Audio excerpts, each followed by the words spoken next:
धूप निकले लगला से काम करके थक गई बाबा। एक तो ये जो साड़ी हो ना तना भारी है का जाने माई कौन चीज में देखती का पसंद कर देले तना भारी साड़ी बच्चे पहन के लगा था कि आज उतरल बनी, लेकिन हो गए बेकार 5 महीना पहनत हमारा, लेकिन तनको खियाते नहीं खे। चलो तनी मैंने सूते दे भगवान, कुल काम तो हो गए कर तो पसीना निकल गया होता है।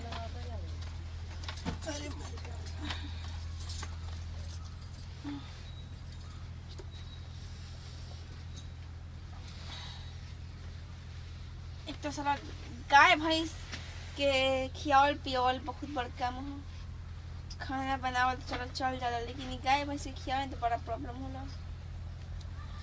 बाकी कराई के न पड़ेला भाई, घर में बनी तो एक तो देवरों के बियाह हो जाए न तनी काम में आसानी रही, लेकिन वो बहुत कोनो बियाह में नहीं करावत, कबो ई त कबो उल्टा सीधा हरकत करत रहेला। हमरा तो सोहू में डर लगेला, कबो किने से कूद फन के जाला।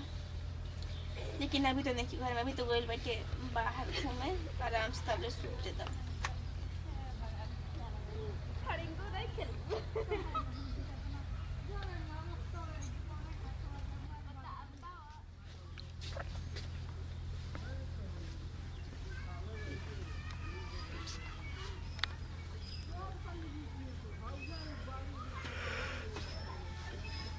तो भौजी और सूट मिल भी का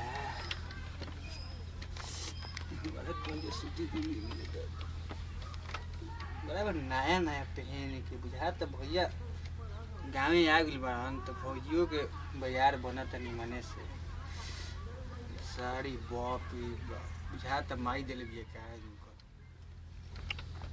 भौजी सेंटो मर ले भी बुझा। तो बाजार निमने बनल बा, बाप रे बाप उठलाली तो लागल बुझाता, एक पीस लागल बा है, कान में बालियो बा, पायल बड़ी कतना डिजाइन के पायल बा, बिछिया भीतर कुछ भौजी पहनले भी है कि ना, इतना स्मार्ट भौजी भी है। भैया ना रहता नहीं तो हम ही रख रहते निकाल तो बहिनिया भी है, वो कम स्मार्ट ना है। देखले बानी मोबाइल में फोटो, मन तो करता न उनको उठाई के भैया पूछन बहन इनकर खाली बिया कि नहीं के। हम तो कबू चाहिए ना करे नहीं, इनके लिए कहीं सेटिंग करा देस ना, इनकी तोरा से बियाह कर लिखा हो जी भौजी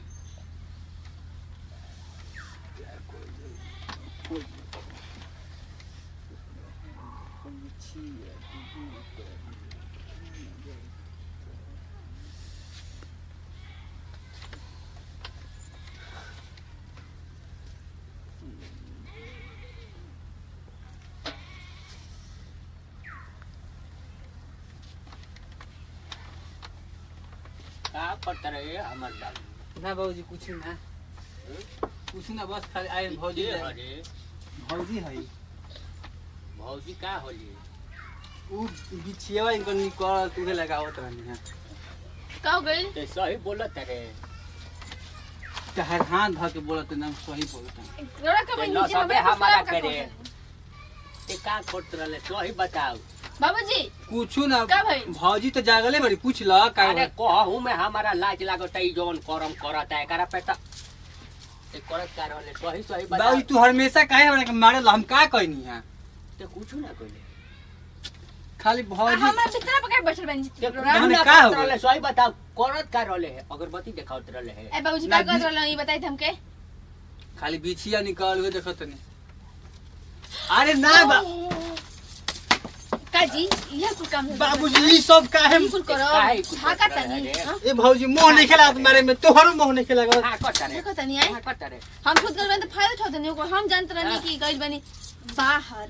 बाहर में भी लगल है नहीं है खेल के हमारा बिस्तर पर का करत नहीं बताइए। और ये खाना मांगे खाते ताले खाना मांगता रे थोड़ा तर मेजिया लगा के अरे ओया कौन खाना अरे बाबूजी बाबूजी खा अब भूख लागल और गर्मी से थाकल रहनी। अच्छा गोड़ावा धो के ते खात रहले वही में खाना हम मिलेला। ना कुछ कम तभी बाबूजी गोड़ावा धोई है तो करेंट लागल तो वही से ओ करेंट लागत रहला।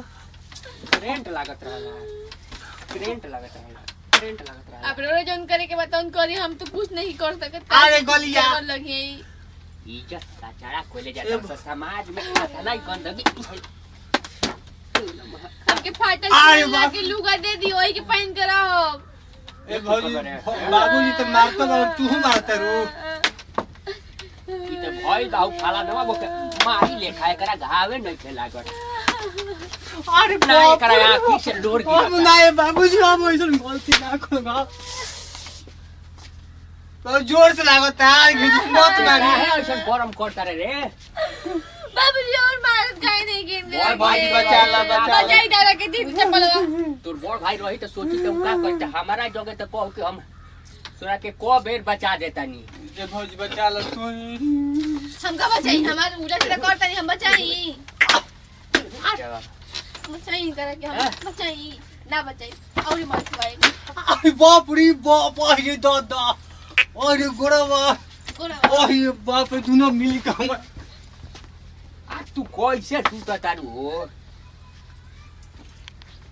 का हो का गोया घर में सूत नहीं के सकत काम तू तो बुझाता कि कुम करन के साढ़ू लागत तारू कुम कहेंगे माई लागत नहीं माइलो ले दहिने लागत सके ना का तो सूता पुते यही तरह दिन भर आदमी काम करता थका रहता तो सोई ना तू तो जब सूता तारू उनके सुधार ठीक ना तो हम खुद चल जाए के यहाँ से अपना के आदमी कहिए कि आप सुतला मैंने देवर के चक्कर में सुतला छोड़ दिया राम अब मैंने कि हम जाग के दिन भर कटाई रात भर कटाई उनका डरे ताकि हम जान से मार दे तो समाज के गोर शुगो तनी से देवरा नतिया कहाँ जाता तनी कमेंट करके बताई हमारे ना पता रहे हम तो सुध गनी है आधा बाबूजी देख ले अब पूरा तरह सब देख ले वीडियो पसंद आता तो शेयर कर सब्सक्राइब कर और कमेंट के बताएं कि वीडियो कैसा लगल हो। नमस्कार प्रणाम सब सोता समाज के गोर चुके गोर लागत नाम सिंगर नंदू खरवार यही तरह प्यार दुलार बनैले रही जा आ सयोज कवन से बचल रही जा कहे से कि घर में घर देखतनी आइल बा नया नया कुल सिस्टम जीपीएस लगा दे तरह से